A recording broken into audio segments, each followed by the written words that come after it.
Eletti 12 consiglieri al libero consorzio comunale di Agrigento, Forza Italia risulta primo partito in provincia. Deluso Castellino, traditi da Forza Italia, per Fratelli d'Italia, elezioni in salita. Denunciato un nisseno a Canicattì dai carabinieri per tentativo di furto di cavi elettrici. Arrestato l'avvocato Messina, sosteneva economicamente il boss Matteo Messina Denaro, 2 auto incendiate a Ravanusa, un cadavere trovato a Capo San Marco di Sciacca. Aggiudicati i lavori a un'impresa del Messinese per il ripristino delle zone franose del centro storico a Realmonte. Slittano i lavori a settembre per il consolidamento del viadotto Re a Porto Empedocle. Gaetano Aronica stasera ritorna protagonista nella fiction di Canale 5 Maria Corleone. Goal collection della 34esima giornata del campionato di Serie D Girone I. Il Camarat vince la sfida contro il Priolo per la promozione in eccellenza.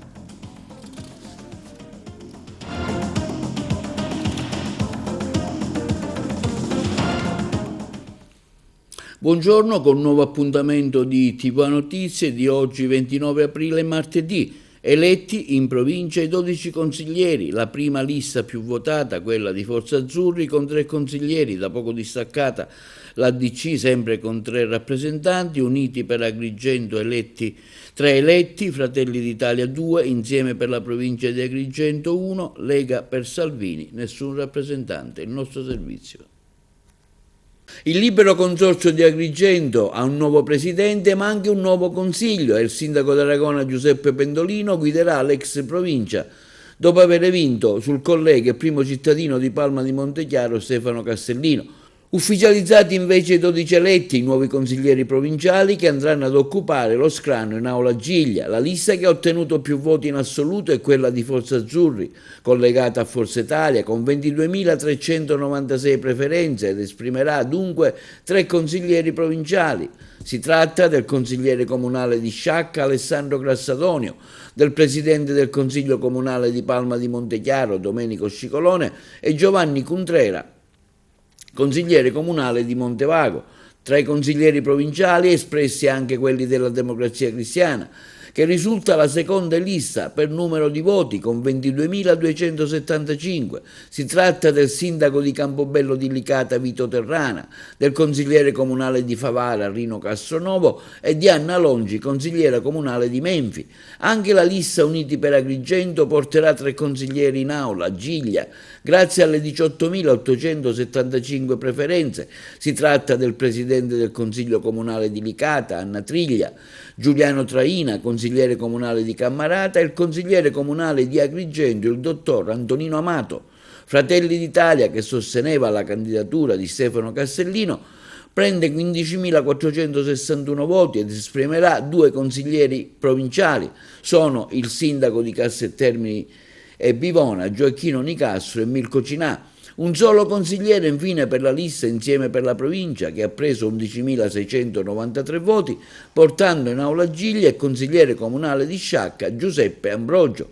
Fuori dal consiglio provinciale invece la Lega di Salvini, che con 5.497 preferenze non esprimerà alcun consigliere.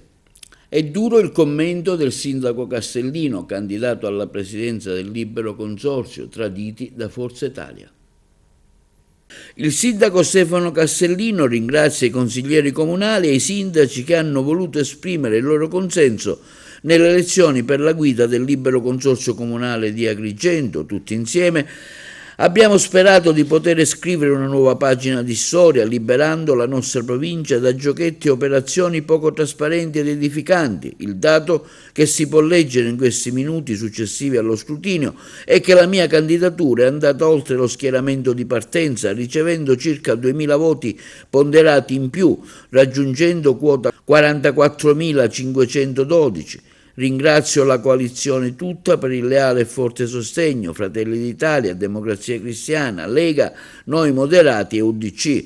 Ringrazio inoltre, continua Castellino, i vertici nazionali e regionali coinvolti e in particolare il commissario regionale onorevole Luca Sbardella per il prezioso sostegno avuto nell'esclusivo interesse della nostra terra. Sicuramente, afferma Castellino, l'elemento più importante è stata la sconfitta del buon governo, abbinata a una chiara spaccatura che deriva dall'accordo con il Partito Democratico che ha determinato l'esito finale. Il tradimento nasce in particolare modo da Forza Italia, che ha deciso fortemente di sostenere un candidato appartenente di Italia Viva ma molto vicino all'MPA, oggi Grande Sicilia. Quanto è accaduto non può non avere ripercussioni importanti, continua Castellino, sia nelle amministrazioni comunali sia negli organismi sovracomunali, e anche una riflessione all'interno dell'Assemblea regionale siciliana. Quanto è accaduto non solo in provincia di Agrigento ma anche a Trapani e a Enna, per esempio, non può essere annoverato come se nulla fosse successo. Da domani, conclude Castellino, si riparte con ancora maggiore forza per servire meglio la mia città, la nostra regione, la nostra nazione. Non ci si può fermare ad assistere al perdurare di mezzucci e giochetti e al totale disinteresse per il servizio alla comunità. Quasi il 50% degli amministratori lo ha espresso in queste elezioni, un'altra parte ha tradito invece se stessa e la volontà popolare. È una giornata storica per la politica agrigentina. La lista Azzurri, espressione di Forza Italia, voluta dall'onorevole Riccardo Gallo, si impone con una vittoria schiacciante alle elezioni di secondo livello. Forza Italia conquista così il primato assoluto, affermandosi come prima forza politica della provincia di Agrigento. L'approfondimento. È una giornata storica per la politica agrigentina. La lista Azzurri, espressione di Forza Italia, fortemente voluta dall'onorevole Riccardo Gallo, si impone con una vittoria schiacciante alle elezioni di secondo livello, che hanno visto coinvolti 580 amministratori locali. Forza Italia conquista così il primato assoluto, affermandosi come prima forza politica in provincia di Agrigento e confermando una leadership solida e radicata nel territorio. Una vittoria costruita sul campo grazie a una strategia territoriale lungimirante, culminata nell'elezione di Giuseppe Pendolino, sindaco di Aragona, alla presidenza del Libero Consorzio Comunale di Agrigento, una scelta precisa, pensata per rafforzare il legame tra le istituzioni, il territorio e premiare così la capacità amministrative riconosciute e apprezzate. Il successo degli Azzurri, affermano i vertici di Forza Italia di Agrigento, è stato ulteriormente confermato dall'elezione di 3 consiglieri del Libero Consorzio Comunale: Domenico Scicolone, presidente del Consiglio Comunale di Palma di Montechiaro, Alessandro Grassadonio, consigliere comunale di Sciacca, e Giovanni Cutrera, vicepresidente del Consiglio Comunale di Montevago. Fondamentale è stato il contributo di tutti i 12 candidati della lista che, con spirito di squadra, con determinazione, hanno reso possibile un risultato tanto prestigioso, un impegno corale che ha permesso di consolidare una vittoria non solo numerica ma politica e strategica. Abbiamo vinto perché abbiamo creduto nella squadra, nelle persone, nei territori. Il nostro è un progetto politico serio, inclusivo, vicino alla gente, ha dichiarato l'onorevole Riccardo Gallo, artefice di un successo che proietta così Forza Italia al centro della scena politica provinciale. Il segnale è forte e chiaro: il futuro di Agrigento passa attraverso la visione, il radicamento e la forza del progetto azzurro. E sul voto al Libero Consorzio arrivano i commenti di Fratelli d'Italia, del parlamentare nazionale Lillo Pisano e dell'assessore regionale Giussi Savarino. Una sfida in salita. Sul voto al Libero Consorzio Comunale di Agrigento arrivano i commenti di Fratelli d'Italia, del parlamentare nazionale Lillo Pisano e dell'assessore regionale Giussi Savarino, che afferma: grande esercizio di democrazia, risultato importante in una sfida in salita. Ringrazio, afferma la Savarino, i consiglieri comunali, gli amministratori, i sindaci che hanno partecipato in maniera considerevole a queste elezioni di secondo grado, facendo un grande esercizio di democrazia nonostante una legge che non coinvolge i cittadini e col voto ponderato non preme e non entusiasma. Ringrazio Stefano Castellino per la sua candidatura alla presidenza della provincia, gli alleati della coalizione che insieme a noi lo hanno sostenuto. La nostra è una partita in salita e raggiungere il 40 47% è già un risultato importante. Faccio gli auguri di buon lavoro al neoeletto presidente della provincia Pendolino e anche ai 2 sindaci di Fratelli d'Italia che porta al Consiglio provinciale, gli amici Gioacchino Nicastro e Mirko Cinà, che con me fanno politica da tantissimi anni e di cui apprezzo la lealtà, la capacità e la loro competenza. Sono certa che queste loro doti arricchiranno l'amministrazione provinciale. Lillo Pisano, parlamentare nazionale del partito della Meloni, nella sua nota afferma: mi complimento con Giuseppe Pendolino per l'elezione a presidente della provincia di Agrigento e gli auguro buon lavoro nell'interesse del nostro territorio. Un ringraziamento particolare va anche a Stefano Castellino che pur nella sconfitta ha ottenuto un risultato importante, frutto di impegno e passione politica. Analizzando i risultati, continua l'onorevole Lillo Pisano, emerge un dato politico rilevante: senza il sostegno determinante del PD e del Movimento 5 Stelle la vittoria sarebbe andata a Stefano Castellino. Da un punto di vista numerico, la coalizione anomala composta da Forza Italia, MPA, Partito Democratico e Movimento 5 Stelle ha ottenuto la vittoria, ma di strettissima misura, nonostante potesse contare sul numero di consiglieri significativamente superiore rispetto a quello che poi è emerso dalle urne. Dal punto di vista politico, continua Lillo Pisano, quella di Forza Italia e MPA è una scelta che rappresenta una sconfitta. Hanno spaccato senza apparente motivo la coalizione che a livello nazionale e regionale sostiene il governo, una decisione che porta a fare le dovute riflessioni. È un atteggiamento, conclude Pisano, che Forza Italia e MPA dovranno necessariamente spiegare al proprio elettorato. E il sindaco di Agrigento, Francesco Miccichè, rivolge le proprie congratulazioni al collega sindaco di Aragona, Giuseppe Pendolino, appena eletto presidente dell'ex provincia di Agrigento. Miccichè afferma: congratulazioni e auguri di ottimo e proficuo lavoro a beneficio dell'intero territorio provinciale agrigentino al neopresidente Pendolino. Sono certo che saprà assolvere al prestigioso e impegnativo incarico con le capacità politiche, amministrative e umane che lo hanno sempre contraddistinto con serietà e professionalità. Dopo 12 anni di commissariamenti, il Libero Consorzio torna ad avere un presidente eletto, seppur con elezioni di secondo grado. Complimenti al collega sindaco di Palma di Montechiaro, Stefano Castellino, per il risultato ottenuto. E anche Stefania Di Giacomo Pepe, nella sua qualità di presidente del Consiglio Comunale di Aragona, rivolge le più sentite congratulazioni al nuovo presidente della provincia, Giuseppe Pendolino, e a tutti i consiglieri neoeletti. A voi va, continua la presidente di Aragona, il mio augurio di buon lavoro, con la certezza che saprete affrontare con senso di responsabilità e spirito di servizio le sfide che attendono il nostro territorio. Certa che la vostra guida saprà contribuire alla crescita e al benessere della comunità provinciale, promuovendo uno sviluppo sostenibile e inclusivo. Confido, conclude la Stefania Di Giacomo Pepe, che il dialogo istituzionale e la collaborazione tra enti possano rafforzarsi ulteriormente nell'interesse delle comunità che rappresentiamo. Passiamo ora alla cronaca. I carabinieri di Canicattì hanno identificato e denunciato il responsabile di un furto di cavi elettrici nella dismessa stazione ferroviaria, arrestato un 51enne del Nisseno.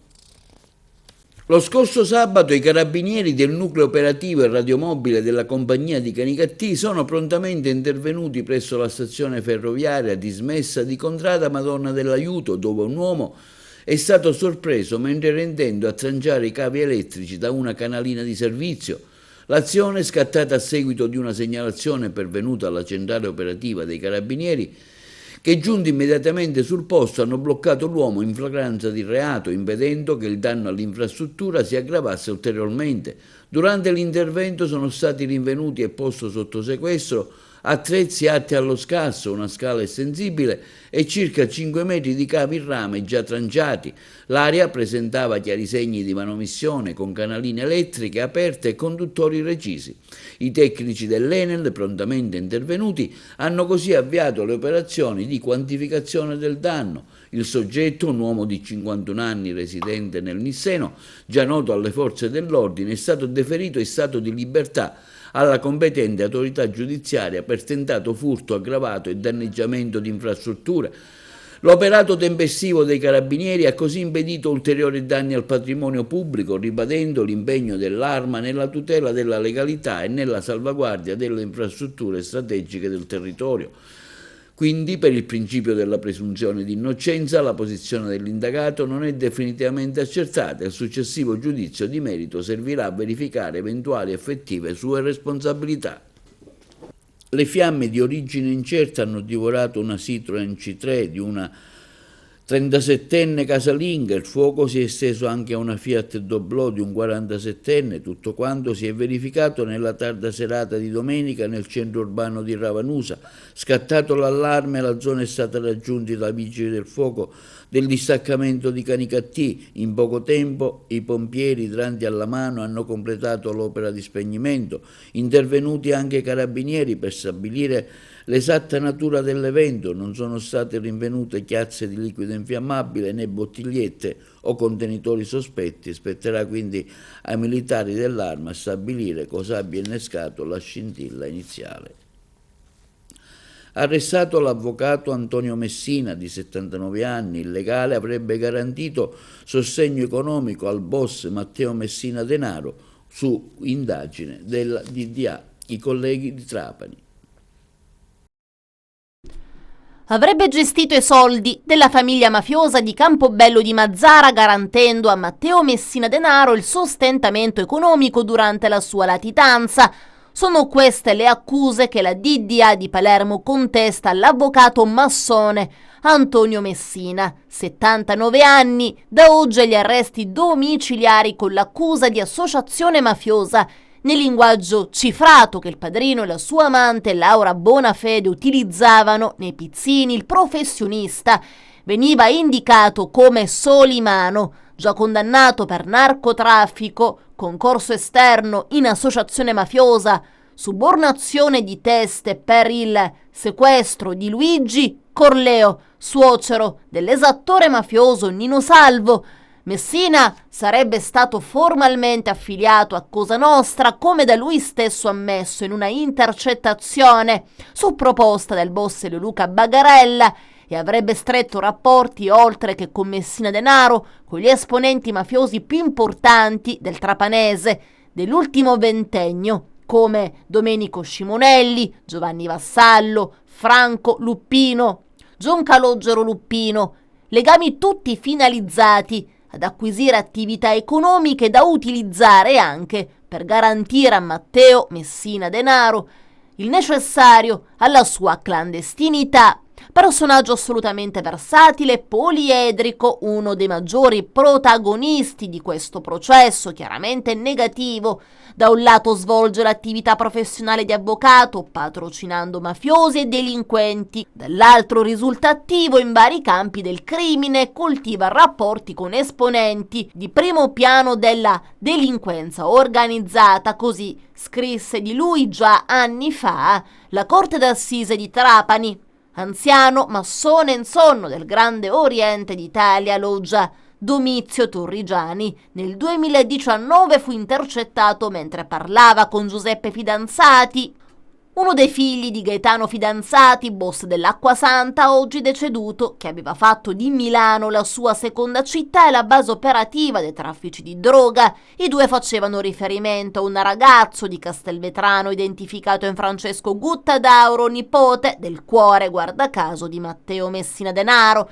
In particolare Fidanzati ricordava di un incontro avvenuto nella stazione di Trapani con Iddu, che si era fatto accompagnare a bordo di una Mercedes da un certo Mimmu. Non è chiaro se Iddu sia riferito a Guttadauro, come invece sospettarono gli investigatori, proprio al boss Messina Denaro. I PM di Palermo definiscono Messina una presenza costante in una delle più pericolose e sanguinarie stagioni criminali mafiose. In una delle tante lettere che il padrino si scriveva con l'amante Bonafede e trovata nell'ultimo covo in Campobello, emerge la rabbia di Matteo Messina Denaro nei confronti proprio dell'avvocato Messina. Avrebbe anche pensato di ucciderlo per dei contrasti mai chiariti. Solimano, come scriveva Laura Bonafede, li aveva distrutti, forte di un prestigio mafioso costruito negli anni e che andrebbe ben oltre la condanna di 20 anni fa.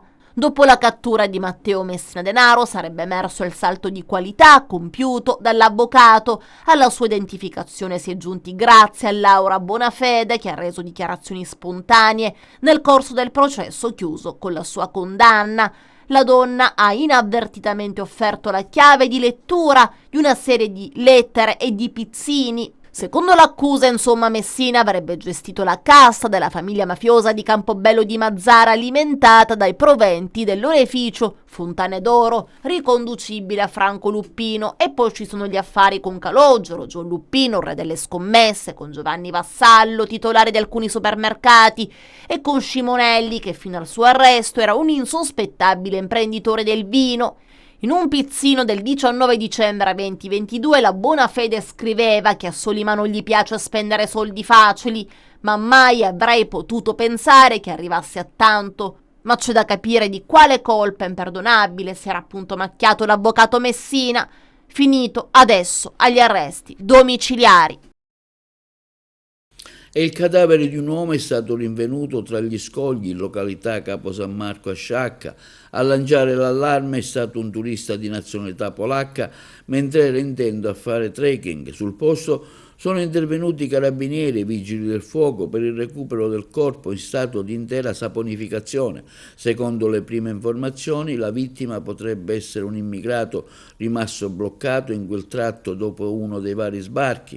Il corpo sarebbe in acqua da molti giorni e per questo allo stato è irriconoscibile. Il recupero è stato particolarmente difficile a causa della zona impervia. La salma è stata messa a disposizione dell'autorità giudiziaria. E per la frana di Realmonte aggiudicata la gara per l'avvio dei lavori, tutelare le aree a rischio e la pubblica incolumità, quanto ha affermato il governatore della Sicilia, Renato Schifani. Il servizio. Mancano solo pochi giorni all'avvio dell'opera di consolidamento della zona sud-ovest del centro abitato di Realmonte, in nostra provincia. La struttura di contrasto del dissesto idrogeologico, che al suo vertice il presidente della regione siciliana Schifani ha infatti aggiudicato i lavori nella zona delimitata da via Udine dall'asilo Nido. La programmazione degli interventi di messa in sicurezza delle aree a rischio, ha sottolineato il governatore Schifani, non conosce sosta. All'obiettivo principale, che rimane quello della salvaguardia della pubblica incolumità, si unisce quello dell'eliminazione delle cause dei fenomeni di dissesto idrogeologico che impediscono la normale fruizione di intere porzioni di territorio, in particolare dei centri abitati. È per questo che a questa attività destiniamo importanti risorse economiche. Gli uffici diretti da Sergio Tuminello hanno ufficializzato la graduatoria di gara. Ad eseguire i lavori per un importo di 1,3 milioni di euro con un ribasso del 31,9% sarà un'associazione temporanea di imprese coordinati dalla ditta Bonina di Brolo, in provincia di Messina. Si avvia così a conclusione una vicenda che ha interessato un versante densamente popolato e nel quale negli ultimi 20 anni si sono registrati importanti fenomeni franosi che hanno danneggiato edifici privati, il manto stradale di diverse zone stradali, una serie di infrastrutture pubbliche e la rete dei servizi, una situazione aggravata dall'umidità di risalita proveniente da una falda acquifera del sottosuolo in un sito che si sviluppa in pendenza nella zona sud dell'abitato. Tra le soluzioni tecniche contemplate dal progetto, la realizzazione di una palificata in cemento armato a valle delle abitazioni per contrastare lo scivolamento del versante, ma anche gabbionate di contenimento, un sistema drenante che consentirà di canalizzare le acque in appositi pozzetti. E il viadotto Re rimarrà aperto per tutta l'estate. La chiusura è stata prorogata al 15 settembre di quest'anno, lo rende noto il sindaco di Porto Empedocle, Calogero Martello. La decisione, a margine di un colloquio che si è svolto in prefettura tra il prefetto Salvatore Caccamo e il primo cittadino, che ha portato alla decisione di prorogare la chiusura del viadotto al prossimo 15 settembre, al fine di non arrecare disagi alla viabilità e garantire una corretta gestione dei flussi di traffico nella stagione estiva particolarmente intensa per tutto il territorio. Il 27 aprile scorso si è svolta a Siculiana per la prima volta la traslazione del Santissimo Crocifisso dal castello di Chiaramonte al santuario del luogo. L'alba dello svelamento e la rivocazione storica della traslazione del Santissimo Crocifisso dal castello Chiaramonte al santuario di Siculiana, un evento che si è svolto lo scorso 27 aprile. La prima sede di culto del Santissimo Crocifisso, infatti, fu proprio la piccola cappella di San Lorenzo all'interno del castello Chiaramonte di Siculiana e l'iniziativa ha inteso proprio rievocare quella traslazione. Il programma previsto alle ore 6 il raduno dei fedeli presso il santuario del Santissimo Crocifisso e cammino verso il castello Chiaramonte. Dalle 6:30 in poi alle 10 si è potuto visitare il simulacro del Santissimo Crocifisso, che è partito il corteo processionato con il simulacro dal castello al santuario alle 11 quindi dello scorso 27 aprile presso il santuario solenne della celebrazione eucaristica presieduta da Dorrino Lauricella, direttore dell'ufficio liturgico dell'arcidiocesi di Agrigento.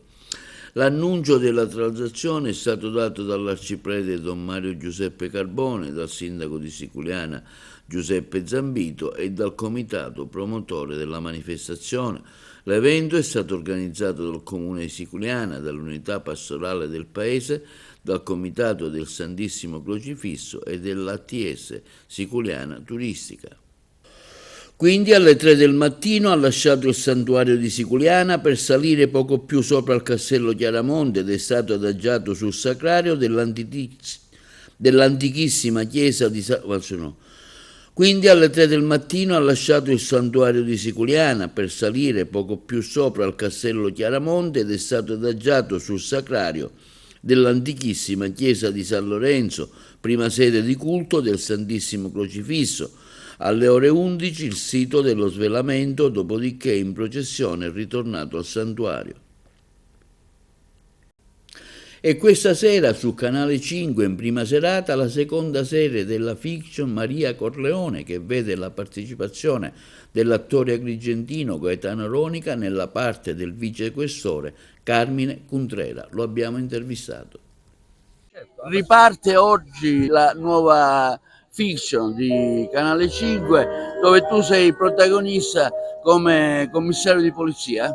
Sì, esattamente vicequestore Cutrera. Come sai non posso anticipare quasi niente, ma vedendomi qui circondato dalle forze dell'ordine in alta uniforme, è chiaro che mi sono emozionato 2 volte perché ho girato l'estate scorsa tutto il tempo questo ruolo, questo loro collega, sebbene in fiction. È una fiction straordinaria, bellissima, un poliziesco, e io ho un ruolo bellissimo che è cresciuto rispetto anche alla prima stagione. Staremo a vedere, stiamo qui ad aspettare, ma ci sono anche tante altre cose belle che faremo anche ad Agrigento col parco e poi anche tante cose che usciranno anche per la Rai. Adesso vado a girare un film a Trapani e dopo ne girerò uno probabilmente sempre qui, diciamo, nella nostra Sicilia occidentale, ma non posso anticipare nulla, è il bello del...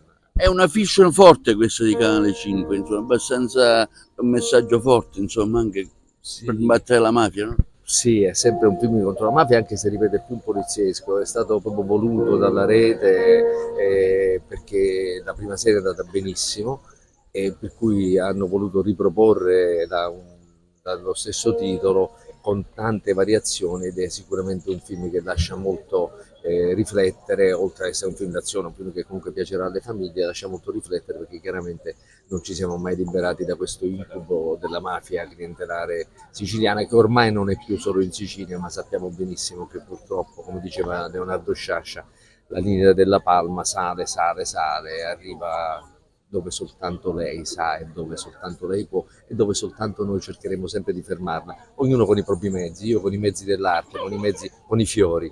Mettete dei fiori nei vostri cannoni, è anche una frase che si addice oggi, mi pare benissimo, il 25 aprile. Linea alla regia per la pubblicità. Passiamo ora allo sport, mancano ancora 90 minuti per il termine del campionato di Serie D Girone I, che determineranno i verdetti sia per la promozione che per la retrocessione. Siracusa e Reggina sperano in risultato positivo. La goal collection della 34esima giornata realizzata da Wii Sport. 90 minuti ancora, gli ultimi di una stagione che rimanda ogni verdetto sia in vetta che in coda alla 38esima di campionato. Siracusa e Reggina proseguono la loro corsa continuando a sognare la vittoria finale. Il Siracusa chiude la pratica vibonese dopo appena un tempo. Le reti di Candiano, Limonelli e Maggio decidono la sfida del De Simone gremito a festa. Al Siracusa, per coronare il proprio ritorno tra i professionisti, serve un ultimo sforzo: battere la nuova Egea Virtus già salvo. Motivazioni che fanno tutta la differenza anche al Granillo, laddove la Reggina supera per 3-1 il Castrum Favara. Ci pensano i tre tenori Ragusa, Barranco e Barilà a indirizzare il match in favore degli Amaranto, rete della bandiera giallo-blu ad opera di Traoré. Uno sguardo nelle retrovie con la Scafatese che batte per 3-1 il Città di Sant'Agata, che parte forte con Catalano, poi sprofonda sotto i colpi di Vacca, autore di una doppietta, gol del KO di Di Paola che mette in ginocchio l'11 di mister Ferraro, che rimane penultimo oggi ai play-out. Pareggio che non sposta più di tanto gli equilibri tra Enna e Locri, calabresi che mettono la freccia con le Veque pari a 10 dal termine da parte di Cicirello. Locri oggi retrocesso, Enna che deve fare ancora punti per evitare i play-out in casa. Rimanendo nella zona retrocessione, termina in pareggio sul risultato di 0-0 la sfida tra Acireale e San Cataldese. I Verde Amaranto si guadagnano la permanenza in Serie D ai Granata Serve, una vittoria sul campo dell'Ocri per garantirsi l'aritmetica salvezza. Vittoria che profuma di salvezza per il Ragusa, sconfitta indolore per la nuova Egea Virtus. 3-2 pirotecnico all'Aldo Campo con gli play che vanno sul velluto nel primo tempo con Corigliano, Abercon e Crisci, doppietta di Trommino tra le file giallorosse. 1-1 tra Paternò e Sambiase con la rete di Costanzo per il Sambiase a cui risponde Greco. Si regala ancora una chance salvezza illicata che Aldino Liotta batte il Pompei già salvo per 3-0. Le reti di Saito, Mina, Cori e Semenzato valgono quantomeno il play-out. I prossimi 90 minuti definiranno gli accoppiamenti, soprattutto in fondo, e decreteranno vincitori e vinti di una stagione da ricordare. Vi proponiamo ora una sintesi dell'incontro valido per la semifinale del campionato di promozione tra il Camarat e il Priolo Gargallo. In palio la promozione in eccellenza, la gara è stata disputata nel campo neutro di Caltanissetta. Il servizio sempre da Wisport. Il campo neutro del Marco Tomaselli di Caltanissetta fa da cornice alle Final Four dei playoff nel campionato di promozione nell'appendice di regular season che mette in palio l'approdo in eccellenza. Spicca lo scontro diretto tra Camarat e Priolo Gargallo. Quest'ultimo ha chiuso al quarto posto nel girone D, mentre il Camarat si è dovuto arrendere nel testa a testa col Giarre alla penultima giornata dopo il pareggio per 1-1 sul campo del San Giovanni Gemini. Arbitra l'incontro il signor Alessandro Ingrassia di Palermo, coadiuvato agli assistenti, anch'essi palermitani, Fabio Marino e Giuseppe Marino. La formazione del Camarat: Manna, Bizzini, Baio, Pettinato, Noto, King, Lupo, Giama, Marchica, Velardi, Serio. Anche al Marco Tomaselli di Caltanissetta, così come in tutto il territorio nazionale, viene osservato un minuto di silenzio in memoria di Papa Bergoglio. Partiamo col film del primo tempo. Subito il Camarat a spingere con Giama che apre a destra per Marchica, traversone molto interessante per Bizzini che non arriva all'appuntamento col gol al 25esimo, calcio di punizione. Ancora Giama col sinistro messo in calcio d'angolo da Romano, minuto 38, Bizzini a sinistra punta l'avversario, mette all'indietro per King che esplode la conclusione col destro, solo la deviazione del portiere che non evita il gol dell'1-0, una rete pesante, quella di King, che porta avanti il Camarat in questa semifinale playoff per il campionato di promozione. Finisce così il primo tempo alla Marco Tomaselli di Caltanissetta. Partiamo col film della ripresa al 51esimo, calcio di punizione di Giama che gira sul primo palo, non arriva Marchica, minuto 54, ancora Camarat che vuole chiudere ogni discorso, cross dalla destra allontanato, Giama prova a coordinarsi col mancino velenosissimo, brivido per la porta avversaria, incrocio sfiorato, 70esimo, Priolo Gargallo con la Delfa che imbuca per Castro Giovanni, c'è la conclusione dai 22 metri che viene sporcata in calcio d'angolo da Manna, minuto 76, cambi nel Camarat, entra infatti Marrone per Serio all'82esimo, c'è spazio anche per Sané al posto di Marchiga, 90esimo, ovviamente il Priolo Gargallo si butta in avanti per cercare un pareggio che quantomeno porterebbe la sfida ai tempi supplementari. La Delfa pesca la testa di Ferla debolmente però verso la porta di Manna che para, finisce così il Camarat, sogna ancora le eccellenza proverà a conquistarla nella finale playoff contro il Montelebre, che nel frattempo si sbarazza del San Fratello Acquedolcese ai calci di rigore. Amici di Wisport, un cordiale saluto e come sempre alla prossima.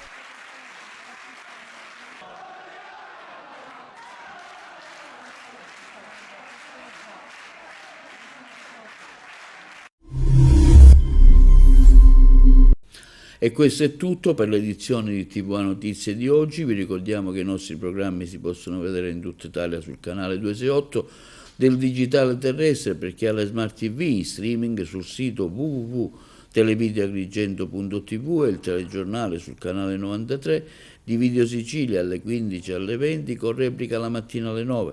Inoltre i nostri servizi si possono vedere anche sul canale YouTube di TVA Televideo Agrigento. E questo è tutto per oggi e vi auguriamo una buona serata.